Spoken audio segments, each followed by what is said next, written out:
Дайын зуаланы ұн себелеп, қолмен басып, оқтаумен жаюға дұрыс келгенше көлемін үлкейтіп аламыз. Сразу оқтаумен зуаланы жайып кетуге болмайды. Оқтаумен жайлап шетін басын жайып бастаймыз. Оқтаудың ортасын баспай жаясыздар. Қамырды орайтындай сәл жұқарғанда жая отырып, тек шетін басып қана жаямыз. Ортасын әлсін күшпен шетіне қарай жаямыз. Ешқашан оқтаудың ортасына күш салмаңыздар.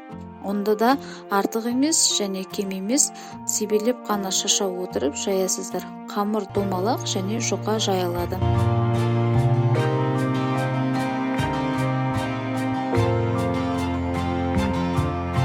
Мен пельменнің тестасын жайдым. Пельменді осылай түйемін.